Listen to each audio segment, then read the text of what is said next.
ವಿಶ್ವದ ಏಕೈಕ ಜಾನಪದ ವಿಶ್ವವಿದ್ಯಾಲಯದಲ್ಲಿ ಅಕ್ರಮ ನೇಮಕಾತಿ ಆರೋಪ ಕೇಳಿಬಂದಿದೆ.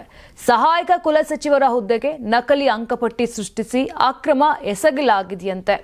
ಇನ್ನು ಹಾವೇರಿ ಜಿಲ್ಲೆ ಶಿಗ್ಗಾವಿ ತಾಲೂಕಿನ ಗೋಟಗೋಡಿಯಲ್ಲಿರುವ ವಿಶ್ವದ ಏಕೈಕ ಜಾನಪದ ವಿಶ್ವವಿದ್ಯಾಲಯ ಇದಾಗಿದೆ. 2015ರಲ್ಲಿ ಸಹಾಯಕ ಕುಲಸಚಿವರ ಹುದ್ದೆಗೆ ಶಹಜಹಾನ್ ಎಚ್ ಮುದುಕವಿ ನೇಮಕ ಆಗಿದ್ದಾರೆ. ಎಸ್ಎಲ್ಸಿ ಪಾಸ್ ಆಗಿರುವ ಶಹಜಹಾನ್ ಮೈಸೂರು ಮುಕ್ತ ವಿಶ್ವವಿದ್ಯಾಲಯದ ನಕಲಿ ಪದವಿ ಅಂಕಪಟ್ಟಿ ಸೃಷ್ಟಿಸಿದ್ದಾರಂತೆ.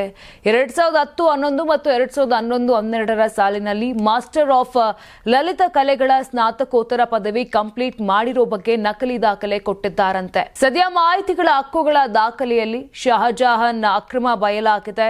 ಮೈಸೂರು ಮುಕ್ತ ವಿಶ್ವವಿದ್ಯಾಲಯದಲ್ಲಿ 2010-11ರಲ್ಲಿ ಲಲಿತ ಕಲೆಗಳ ಸ್ನಾತಕೋತ್ತರ ಪದವಿ ಆರಂಭವಾಗಿಯೇ ಇಲ್ಲ. ಹೀಗಾಗಿ ಶಹಜಹಾನ್ ರನ್ನ ಸಹಾಯಕ ಕುಲಸಚಿವರ ಹುದ್ದೆಯಿಂದ ವಜಾಗೊಳಿಸುವಂತೆ ಒತ್ತಾಯಿಸಲಾಗಿದೆ.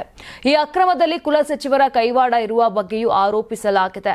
ಹಾವೇರಿಯಿಂದ ಇರ್ಫಾನ್, ಕರ್ನಾಟಕ ಟಿವಿ. ತುಂಬಾ ದಪ್ಪ ಇದ್ದೀರಾ, ಅದರಲ್ಲೂ ಯಾವುದೇ ಸೈಡ್ ಎಫೆಕ್ಟ್ ಇಂದ ಸಣ್ಣ ಆಗ್ಬೇಕಾ?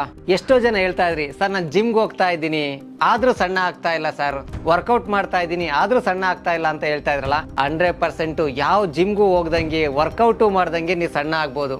ಪ್ರತಿದಿನ ಬೆಳಿಗ್ಗೆ ಸಂಜೆ 2 ಟೈಮ್ ನಮ್ಮ ಜೀನಿ ಸ್ಲಿಮ್ ನ ಯೂಸ್ ಮಾಡಿ ಯಾವುದೇ ಸೈಡ್ ಎಫೆಕ್ಟ್ ಇಲ್ದಂಗೆ ನೀವು ಸಣ್ಣ ಆಗ್ತೀರಾ. ಯಾಕೆಂದ್ರೆ ಜೀನಿ ಸ್ಲಿಮ್ ಒಂದು ಉತ್ತಮ ಆಹಾರ. ನಿಮಗೆ ಮಾಧ್ಯಮದಲ್ಲಿ ಕೆಲಸ ಮಾಡುವ ಆಸಕ್ತಿ ಇದೆಯಾ? ಹಾಗಾದ್ರೆ ಕರ್ನಾಟಕ ಟಿವಿ ಡಿಜಿಟಲ್ ಮೀಡಿಯಾದಲ್ಲಿದೆ ನಿಮಗೆ ಒಳ್ಳೆಯ ಅವಕಾಶ. ಆಯ್ಕೆಯಾದವರಿಗೆ ಉಚಿತ ತರಬೇತಿ ಕೊಡ್ತೀವಿ. ತರಬೇತಿ ನಂತರ ಕೆಲಸ ಮಾಡುವ ಅವಕಾಶನೂ ಕೊಡ್ತೀವಿ. ಈ ಕೂಡಲೇ ನಿಮ್ಮ ಮಾಹಿತಿಯನ್ನ ಮೇಲ್ ಮಾಡಿ.